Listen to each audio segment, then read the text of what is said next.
Donc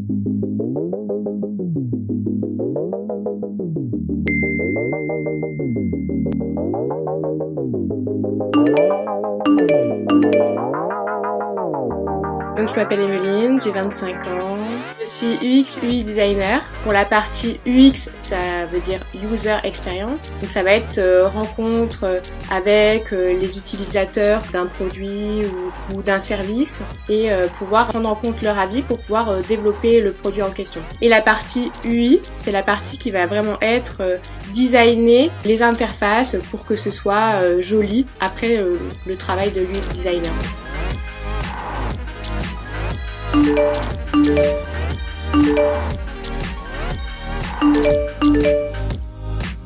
J'ai fait moi à la base un bac pro métier de la mode et du vêtement. Suite à ça, je me suis rendu compte pendant mes années lycée que ça me plaisait pas du tout et que j'avais pas envie de continuer là-dedans.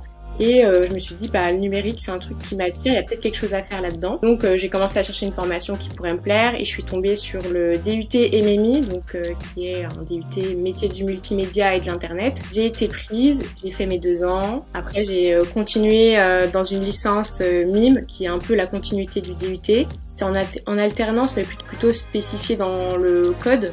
Et puis j'ai eu une personne qui a intervenu dans ma licence, qui était UX designer. Et là j'ai eu un peu un coup de cœur, je me suis dit en fait c'est vers là que je veux aller, c'est vraiment faire quelque chose qui a du sens pour les utilisateurs. Surtout en licence parce que c'était vraiment très ciblé sur le code et plus technique, donc ce qui attire beaucoup plus, on va dire, de garçons quand même. Moi j'étais dans une entreprise très spécifique où il y avait beaucoup d'hommes en fait. Après c'était une entreprise aussi qui voulait justement recruter des femmes et que les femmes aient plus de place.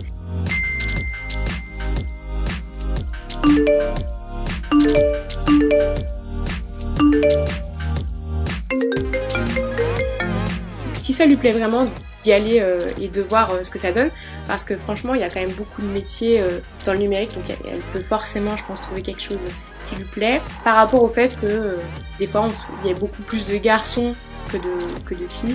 C'est pas gênant, ce que je veux dire, il faut juste persévérer dans ses rêves et pas écouter forcément ce que les gens peuvent dire, que tu peux pas te lancer dans telle chose parce que t'es une femme ou parce que t'as pas les diplômes qu'il faut pour. Du moment où t'es motivé, il n'y a pas de souci pour continuer, quoi.